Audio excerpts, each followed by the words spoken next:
We are about to talk with the cast and crew of Black Ambient, Journal of a Vampire Hunter. But if you haven't actually seen the movie yet, it's 45 minutes long, you can find it right here, and then what you're about to see will make a lot more sense. So have a watch, and let's get into it.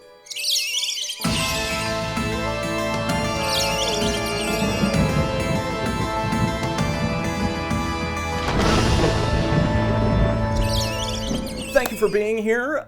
This is sort of like a behind-the-scenes DVD kind of extra sort of thing that I just really wanted to do for Black Ambient, because this movie never got, a proper screening anywhere, and so I never got a chance to sort of like interview cast and crew about what was their experience like. So I have gotten some of them together on Zoom today, and we're going to do that now. So shortly after the movie premiered, but like almost 30 years after we shot it. So this is crazy for me to be seeing these folks again after so much time. So let me introduce you. So from the cast, we have Cindi Braun, who played Kat, and we have Meredith Spiegelman, who played Sapphire. I'm sorry, I'm using your guys' names from the credits. You are now, of course, married and might even have different last names, so I apologize for that. But those would be the names that people would know you from the credits. And then from the crew, we've got producer Megan McGuire, and then we've also got special effects guru and composer of the music, Darius Makaitis. So, guys, thank you very much for joining us today. Happy to be here. Great to be here. Excellent. So, like I say, this is the first time that we have gotten together since we shot this thing in the summer of 1995. So, just if you could, and anybody feel free to go first, do you have some memories? Like, take us back to like what it was like doing this all the way back then. My goodness, what a trip down memory lane. When we shot this, I was 3 months away from getting married, and I'm still married to that same person. So that's the good news. Congratulations. Thank you. Things are going well. But it's funny because my husband is actually the first vampire that dies in the film. Yes. Yes. So it was really fun to, work with Kenny, as brief as that little first scene was. It was a lot of fun. That was a summer full of just traipsing around Omaha in the black of night. And, just having, I think having access to the Rose Blumkin Theater before it was even open. I mean, that was still under construction. What a privilege that was, because I know at least 3 of us, if not more, were theater rats from Emmy Gifford Children's Theater. So I'm assuming that's how you got permission for us to be in that building before it was even finished construction. But that was a real privilege and a real amazing thing for me, because I started at Emmy Gifford when I was maybe 12, and that's where I met you, and that's where I met Josh. Right. And just another piece of the history of Omaha theater woven in there. It really meant a lot to me. It was really cool. Well, and for me, doing shows at the Rose since then, it's funny because I can now tell everybody in the cast that I did a movie, and we were running up around the up in the catacombs when it was under construction, and it was kind of creepy, and it's totally different now. And they're looking at me like, are you nuts? Maybe. We may have been. I did a tour with them and several shows there afterwards, and just being able to identify the spots where I think I died as a vampire in one of the shots, and then there were other shots where we had to climb up and over, and that was a ton of fun. So much fun to do, and an honor. And just thinking about you all as a cast and how amazing it was to get the response that we did to the auditions, and then from those auditions to get the caliber of cast that we did, and the look that everyone brought and the feel that everyone brought. It was like a perfect thing. It was just this amazing gelling of people and time. And I wish people had been able to see it, but I think it's wonderful that they are now able to see it for fun, for funsies, and think about that era and what we were thinking about at the time. Yeah, I just remember because you and I go way back, and we've been making movies since like junior high. I think we're was probably one of the first ones that we did, and it was just constantly during that through junior high and high school. And then when you called and said let's do Black Ambience the summer right before our senior year of college, I was like, oh cool, this will be kind of like another one of our high school projects that we did. But I remember showing us the auditions, and I'm like, oh, we're actually having auditions for this. This is, and just I was just kind of amazed with everything you learned from film school, what the professionalism of the production, and how much you've grown as a director, and just in the amount of time that you're at college. And I was like, wow, this is like we're actually working on a real movie. So and it definitely shows in the final product. So I was really excited to be part of it. So thank you very much for letting me participate. Yeah. Oh my God. Well, because essentially up until that point, like every movie you and I shot was in your basement. Yeah. So either in your basement or the parking lot at Northwest or Central was kind of all of our shooting. So, we have extra little cast members showing up here. That's a cameo. Wonderful. Sorry, cameo from Corwin. Yeah. No, that's okay. He can put this on his resume now. That's totally fine. So yeah, no, yes, Darius, you're absolutely right. Like this was the whole casting process was something that I was blown away by as well. And I wanted to ask both Cindi and Meredith, like, what did you like? You must have seen a casting call like on a poster or in the paper or something like that for an Omaha vampire movie. What were your thoughts when you saw that? For the life of me, I cannot remember. I mean, granted, it's 25 years ago at this point, but I'm asking a lot of our memories here. Right? So, I mean, I don't remember how I came upon that. Did the Omaha World Herald have like a little section?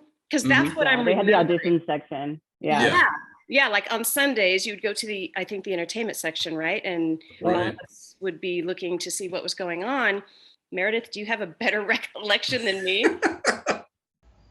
So I saw it in the paper. So that's how I came across it. I was a junior in high school, getting ready to start my senior year, and I had done like every community theater in town, and I wanted to kind of branch out into a little bit more. And so, I remember seeing it in the paper and went to the audition, and I remember Sean at the audition, and I remember all that. All right. Well, I'm glad you remember all that because I actually found those audition tapes. So, I've got the screen tests for you guys here, and if you could give me just a second, I will pull them up. Oh my gosh, what a delight. What a so treat. Scared. Well, you got the part, Meredith, so you probably did okay. So there are a couple clips here of some of the other cast members, but I don't have their whole auditions, but I do have the two of you. Well, let's see. It seems like lately they've been kind of weirdos or jerks on the last few shows I did. Nuance. All right. Look at these guys. Wow.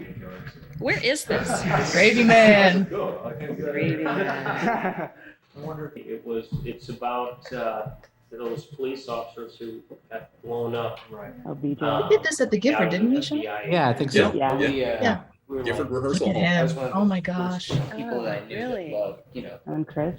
and I just was like, we all got our black suits and we made like 50 dozens. I think that was probably the first time I'd ever been to Greek Islands. Look at you. Oh my Lord. Oh. Yeah, I thought I knew you from when I was younger, but I wasn't sure. No kidding. I was thinking you were younger than me. How old are you? I'm 20. Yeah. Almost 20. Yeah, I'm 25, so I think we did something like that. I tell you what, you want to just go ahead and read the selection? The camera's rolling and we'll just... Okay. Now, do you want me to play this to you, or are you the interviewer? Go right ahead, yeah.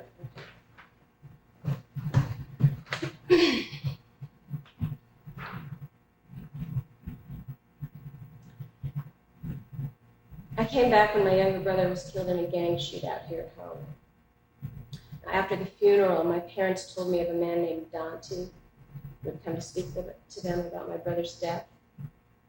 Well, when I had finally gotten a hold of him, he'd informed me that my brother's killer was tied up in his basement. I was skeptical, but I went over just to see what the guy looked like. And the movies don't portray it very well, but it was enough to convince me. I plan to go back to school in a couple of years, but not until I've helped make a dent here. Okay. Okay, great. Okay. Thank you so much Thank for you coming very in and much. reading Good to for see us. you Yeah, again. good to see you again too. Yeah. I'm sorry that I Nice to didn't. meet you. Oh, that's okay. No, I believe. Okay, well, I don't feel too bad.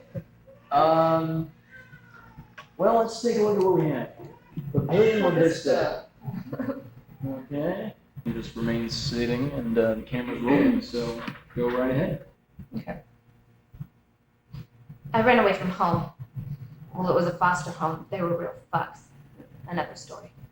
I was hanging out in the old market with my friend Sarah. She was the only one who knew where I was. Anyway, when we met this guy, he said he was throwing a party at his house that night, and, well, we probably wouldn't have gone except that I was out of money, and I knew there would be food there, so we got there. There was a lot of people, and Sarah disappeared. I lost her somehow. Anyway, this kind of older guy came up to me and started telling me about his friend's gallery, and I just kept drinking. The only thing I really remember after that was his eyes. I woke up in a basement tied to the wall. Okay. Thank you so much. Do you have any questions for us as to anything about the project or anything else? What was this for again? It's for. And then that's when we stopped recording. Oh my gosh, Meredith, you're so adorable. Oh my gosh, you're a little kid. Isn't that amazing? Yeah, I can't believe you still have all that. That's amazing. Indeed. Indeed. Wow. Well, and it was like when you know when the crew got together and we were like, okay, well, let's have an actual casting session. And like, you know, Megan and I put the casting call in the newspaper and like hung up some posters around the old market. And we had no idea what we were going to get. I mean, we were like, we might be casting this with ourselves and our high school friends, you know, quite frankly. But then like so many talented people came in, and I remember Meredith, when you came in and sat down, I was like, oh my God, that is Sapphire right there. Like, and we had already read, you know, several people for that part before you walked in the door, but I was just like, that's it. Like, she's got the look, the attitude, the whole thing. And I was so happy. I was like, okay, we don't have to worry about this character. Like, we've got her. And then when Cindi came in, like Cindi was somebody who, well, I'm sorry, the part of Kat was what we were really worried about, because Kat is kind of the fulcrum by which the whole movie revolves around. And so we needed somebody who was a good actor and also looked like the type of person who had that sort of kind of movie star kind of look that, you know, would be convincing as vampire bait. And, you know, we were just like, I don't know if we're going to find that. And then like you walked in the door, and I just remember Brian, our DP, just like grabbed my leg under the table. And I was like, okay, let's just hope that this Cindi Braun, let's just hope Cindi Braun can act. And then like, you sat down in the chair and you're like, you want me to read this to you? And I'm like, yeah, that's totally fine. And you were like, okay. And you looked at the page and then you laid it down and just did it all from memory. And I was just like, I mean, should we close this down right now? I don't know if we need to keep going here. I wanted that part. And then there was me who just read the whole thing because I didn't know any better. No, but that's everybody did. Like Cindi was the only person who, and by the way, I've been, you know, I was out here in Los Angeles, like I've been held a lot of casting sessions for a lot of stuff. In all of my entire time, Cindy's the only person who ever did that, who like came in and had it memorized for the audition. So yeah. Wow, like, that's so interesting. That's so interesting. I kind of remember that. I remember feeling that the script would just, in an audition process, it would just get in my way, and it would be like a crutch. So I always approached an audition where I'd be like, okay, memorize it, and okay, now put it away, now just do it. And then even if every word wasn't perfect, at least I felt like I was being, in the moment and responsive. I think that was where I was coming from on that, but I had forgotten that. So yeah, so that's, and it was great. And, obviously we got, a wonderful cast out of the auditions. And I think we read probably like 60 to 100 people. Really? Wow. Yeah, it was like huge 3 response, days worth of stuff. And then me and Brian and Megan were in my basement going through all of those tapes and going through all the resumes and everything like that and figuring out who our cast was going to be. And like, you two guys were like, there was no question about that. Like we had those we could set aside, we felt good about. And then, we got through the rest of the casting, and then we called everybody and we're like, hey, we want you to play, this character, that character. And then we got everybody together for a table read. And that was at Megan's house. And which, by the way, Megan, thank you for letting us use your house. Thank you. To not That was only an awesome house. Yep. It wasn't my house, it was my parents' house. And so I have to thank my parents for that. But yes, that was very cool. I remember that. That was good times. Those pool scenes were really fun. Oh man, that was after the pool scenes, hanging out was always fun too. That was very fun. Yeah. Yeah, for real. And so like doing that table read, like all of you guys got to meet one another for the first time. And that was where like me and Megan and Darius and Brian could just like sit there and like watch the group starting to coalesce and like seeing the characters start to know one another. And as it happens, like after we got done with the table read, we went out to the pool out back, and Brian started shooting some footage just to test out the camera because he had never used the camera before. So I've got a little footage of this as well that I thought I would show. Oh. So if you will indulge me. We're just hanging out. We're not active. We're just having fun. Is that what we're doing? That's absolutely right. Yeah. And so it's this weird, like, and this is what I love about moments like this is like, so rarely do you ever get to record your first meeting with somebody. And so like, those screen tests were the first time we all met one another. This by the pool is the first time you guys all met one another for the most part. I think it's more astonishing that you still have all this footage. Kind of makes me worried what other footage you might have somewhere like that. Oh, Darius, I found some stuff. Oh my goodness. Oh, wow. Exactly right. Exactly. It was a Yeti back then. Oh, shoot a bow at someone. Yeah, I miss bearded Darius. Oh, there's thin me with hair. Wow. Yeah, that's my last candidate. He sprained his back while he was racing with the refrigerator strapped to his back. It's bicycle bumps. I keep threatening to. So we really only have the back of Cindy's head in this moment. And I was frying something, and I reached in with like top and burned some. Pan and zoom back. I knew there was one back here, but I couldn't. Hey, Johnson. I was hoping to make it into the film. Yeah. It's just great. I worked quite a bit. Oh, it's just so fun. Oh, okay. Yeah, and Willis was a lawyer, so like he had come straight from work and was still wearing a suit. He was a lawyer? Yep. Yeah. Oh, wow. Yeah. Wow.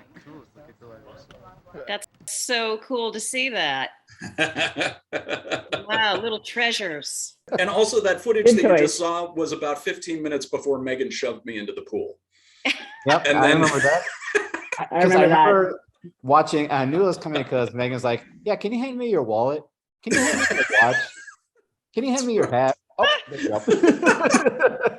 Because I had well, not accidentally. I'd pushed him into the pool one time before where I had not asked him for his wallet. And I was so regretful of that for years afterwards because I like ruined some family photos that he had in his wallet. I felt so bad. Oh my God. From that point on, I had to ask, and I just asked him for things and he gave them to me, which is really spectacular. Because he's like talking to somebody else and he's like, oh yeah, here you go. Yeah, that's right. I didn't even think about it. Like Megan just, yeah, exactly. And so then everybody else jumped into the pool immediately following. And then that was just a party that went, into the night. So we started shooting about a week or two later. And I think we shot for a total of 10 shoot days. It was either 10 or 12. I don't think we ever did a full day and night at any point, but we shot a lot of stuff at Megan's house. We shot a lot of stuff at Josh's house because he also had a big house because his family was enormous. So and then sort of cobbled the two together in the film to make it feel like one house. But we also shot downtown in the old market, and we shot a scene at Jean Leahy Park. I remember actually shooting in the old market in that back alley behind Spaghetti Works. And that was the first night that we had shot anything. And it was all you guys dressed in black, just like looking badass, walking down an alleyway. And I remember we had done like 2 or 3 takes. And then suddenly there was this woo and like police lights and like there was a squad car there. And I was like, oh, maybe the movie's done. Like this could be the end of everything. And they just this cop car just pulled up and the officer just sort of leaned out and he looked at all of you guys with like wooden stakes and like black clothing. And he just kind of looked at me and Megan and Brian and were like, what are you doing? And I was like, we're making a vampire movie? And he just sort of sat there and he kind of looked at his partner and he looked back at us and he was like, do you need any cops in it? No way. Right. That's right. Oh my gosh. That's great. Oh my gosh. Yeah. So special thanks to the Omaha Police Department for being so cool and not kicking all these kids out of the Spaghetti Works alley in the middle of the night. Oh gosh. That filming that scene was super fun. It was fun. Like Megan was talking about the eclectic look of the whole cast, and we all show up in our black, and even it was just that one shot of us all walking down the alley like we're so badass. That felt freaking great. There was something super fun about that. I'm thinking, oh, this must look like Reservoir Dogs or something. Yeah. But totally. It looked good. I can't remember, were the really costumes did. planned, It was or cool did you? to see. Yeah.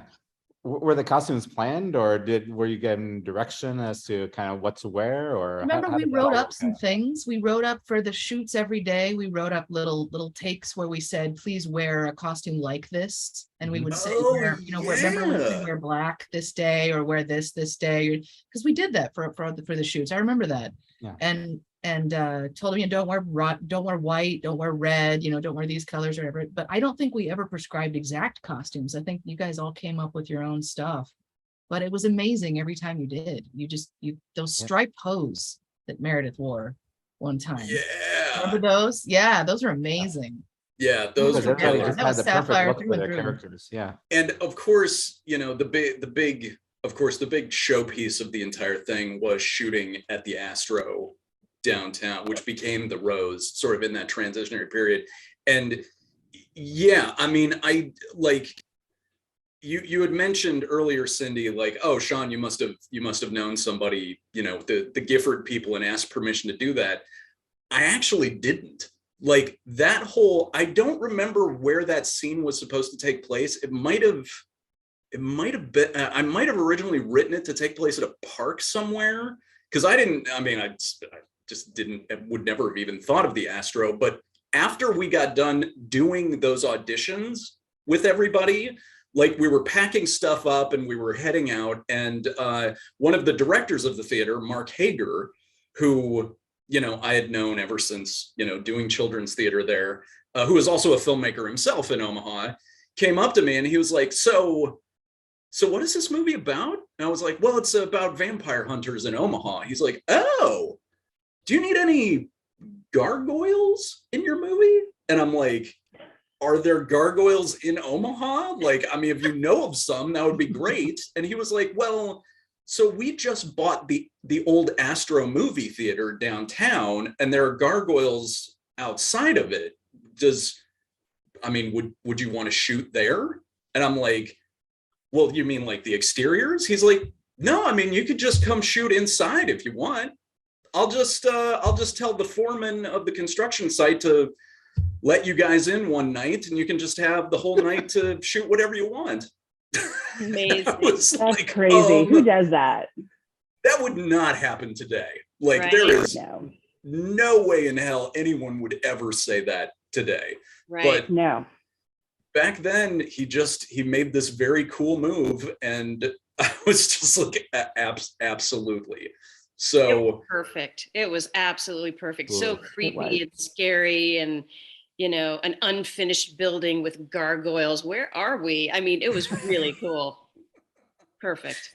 Yeah, and I remember like walking in, because I had done a brief sort of location scout, you know, about a week before, and just during the middle of the day while construction was going on, just put on a hard hat and walked through the entire place with my video camera, which was a dream come true, because like even as a little kid, whenever we would drive past that theater, and it was always locked up and condemned and boarded up, and I was always just like, what is in there?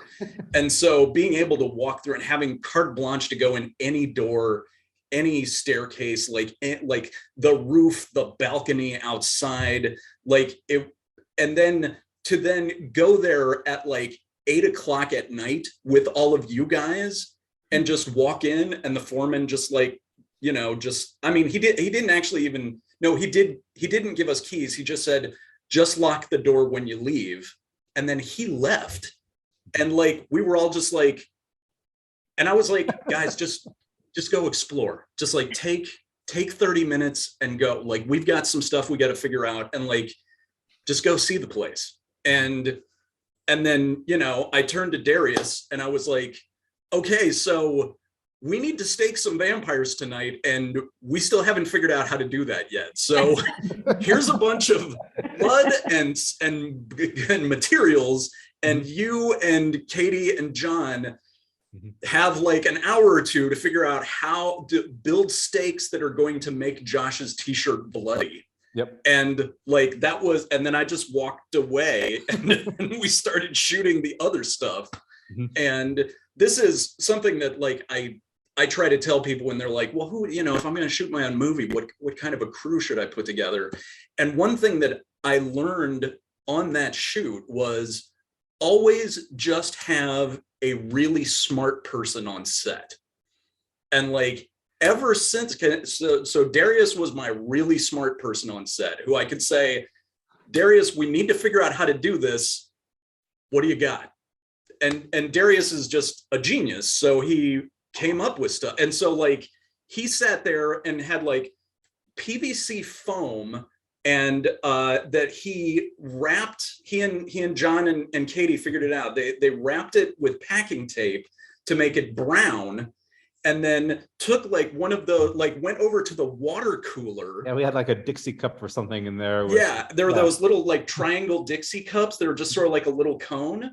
And they took one of those and then took a condom full of blood, stuck that inside, and then planted it inside that long piece of foam, so that when you hit somebody with it, it was all just paper and foam, but then the condom would explode on the inside and blood would shoot out all over the place. And like, they just figured this out over like 2 or 3 hours. And by the time it was time to shoot that scene, they walked up and had 5 stakes that were ready to go. And like, yeah, and I was watching the video. It actually looked really good, because I think he cut it right when Eric was like stabbing himself in the chest with a stake or something, and the blood is like splurting out all over the place. So yeah. But one thing that that I wanted to mention, just so that it's said out loud, is that, so I wrote this, this basically like this 45 page script for what the movie was supposed to be. And, because it's documentary style, it was a lot of you guys kind of doing monologues, sort of like, this is what my story is. But I had asked each of you, prior to shooting that scene for each of you, to come up with some backstory and just sort of figure out, sort of who your character is and, what sort of their life is like. And then after we go through the actual scripted lines, then I'll start just sort of asking you impromptu questions. And I was not expecting to get much out of that. It's just sort of like, yeah, I mean, then we'll have a couple of extras just in case I need to fill in a gap here or there. But what, was absolutely crushing to my 20-year-old ego was that the stuff you guys improvised was light years better than the stuff I had actually written. And we would get done with the scripted stuff, and then I'd just start asking you questions in character, and we would record like conversations for like 30 more minutes of all just this gold you guys would just spin.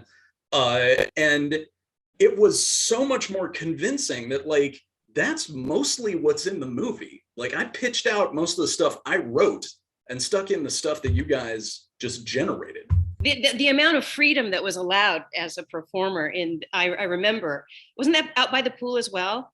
Yeah. Yeah. I remember sitting out there and you just kind of let me go. And it was like, wow, this is an enormous amount of freedom. And I've done my homework, so I have things to say. Everybody had things to say. And and yours was amazing. I remember that distinctly, but everybody's was amazing. Everybody had thought about their characters, had really, I think, embraced their characters in a way I hadn't seen previously. Like I'd done a lot of shows and I'd seen films and things. And I feel like most of the work that I had done up until then, people were very distant in a way from their characters. They would turn it on for the camera. But you guys really, every single one of you seemed to have thought a lot about those characters. And we had spent enough time, I think, socializing that you knew each other. And so then there became these little moments where you could reference each other and each other's characters too. That was an awful lot of fun to see. And I just remember being astounded anytime I saw any of that footage or anytime I watched any of that, thinking, wow, these guys are on. And you were all, I keep saying this, I'm going to stop saying this, I'm sorry, Sean, but you were also perfect for the characters too, that it was like very cool to see. In the spirit of, it's actually been 28 years, and, we have all gone off and had lives and gotten married and had kids, and like some of the people who worked on this had grandkids. You guys are the ones who I still had contact information for, so I'm not sure there might have been some people on the cast who are no longer with us after all this time. But with 28 years of hindsight, do you have any sort of realizations about sort of like what that particular movie, what that particular summer was for you? For me, I think it was probably the kind of the culmination of all the time that we spent making films up to that point. And it didn't occur to me at that time, but that was going to be the last film that you and I had worked on. So it was kind of like, for me, it was very much like the closing of one chapter and then moving on to the rest of my life. So it's kind of bittersweet in that sense. Unless we want to get together and do another project sometime, maybe next year or two, but no, but it's and I really couldn't ask for a better way to kind of end our run together, so to speak. So, yeah, I'm gonna tear up here, Darius. Oh, I already have. So, I would say for me, like thinking back, as I had said, like this is one of the highlights of my memory as a youth, and especially in high school. Like we spent, you say it was 10 days, it felt like so much more. I can't even believe it was only 10 days that we were just running around in the middle of the night in Omaha and having so much fun. And not a care in the world, and we're killing vampires, and we, for 10 days, like, we bonded so much, and it was such an amazing experience that you could connect so deeply with such a great group of people and also put together this fun film. Like, that to me was just, it's something that I very vividly remember so many aspects of, and then being able to watch the film and being like, oh yeah, I totally remember all of that. That's definitely something I cherish. That's amazing you say 10 days, because to me, I think it was such an important part of that summer. It just felt like the whole summer to me, because I don't remember anything from that summer except for working on this. Right. Yeah, I echo all of that. The freedom, being that young and that carefree, and having a director that will give you that much freedom. And I echo what Meredith said, running around your hometown in the middle of the night in theaters that weren't quite built, without a permit, in the old market, without a permit. I mean, it was like guerrilla theater, renegade theater, or, renegade movie making, and then going on to trying to pursue an acting career in Los Angeles with all the structure. And it was just so much freedom, and it just felt so organic, grassroots sort of, let's all just get together and do this thing. And it was just, it felt like a summer long, Darius, just like you said, a summer long of freedom and fun. And gosh, I miss acting. It just brought me back. I wish I was still doing that, but it was delightful. A memory I will cherish forever, Sean. So thank you. Excellent. I'm glad to hear that. Echo all of that. It worked, Sean. There's something magical about that summer, and something about you and the crew, that it seemed like everything we tried worked. I don't know how that happened, but like the craziness of the documentary film style that was sort of just coming in at that time, and Brian managed to do that, and just him running around and look at the camera. I remember a shot that we took outside of, I think it was your house, where we had Meredith come out and shoot a bow, and then she had actually shot or staked supposedly a vampire, and somehow that shot worked. Like, I don't even know, like, it all worked. So I think what I remember most is it was magical. Yeah. From the cast and the crew to the sets and everything that happened, it was just this magical thing, and it ended up being so much fun. So thank you also for that experience. I was just a hanger on. I was just pleased to be a part. It was pretty great. Oh, please. What, you produced it. Like none of that movie would have happened without you. But yeah, I mean, I always think back to that summer as sort of like, sort of one of my favorite moments in Omaha. And there was, I mean, the whole point of doing it was that, I was going to school in New Mexico, and it came time to shoot a senior project, and I was like, I don't have anything in New Mexico. Like, I don't have any money. I don't even have a car. I have this dorm. That's it. But like, we all shoot all of our projects in our dorm, and everybody in our projects look like film students because they are. And so I was like, I've got to, go back to Omaha where there are places to shoot. I've actually got a base of operation. I have my parents' house. Like, there's a phone there that I can use, and I can sleep there and everything. And I've got friends back there who are really talented that I can tap into, and and I can actually cast something like with people who, because I knew that Omaha had such great actors, like it has such a thriving theater community. And because Darius and Megan and all of our friends, we're always spending our summers and winters running around Omaha in the dark, pretending to be vampires anyway. Like, we just knew that like the city was cool, and like, this wonderful sort of creative playground. The only thing we hadn't done was just turned a camera on. And so casting all of this great talent and going and shooting in all these amazing places, and the fact that you guys were all cool and like fun to hang out with, and like every time, like I was always in awe whenever I would be like, all right, everybody show up to this one parking lot outside of Amanda's mom's apartment complex at, 10 o'clock at night. And we'll shoot a scene where we're driving around in Josh's mom's van that we borrowed. And like all you guys showed up at like, and we're there at like 9:45. And I'd just be like, I can't believe all these talented people just came to do this. Like, and then it worked. And then it worked. That they came and it worked. Yes. And I do remember just one last anecdote, that shot, Megan, that you mentioned from my parents' front porch where Meredith, fires the bow. I had borrowed my younger cousin's like very real compound bow from like his archery classes.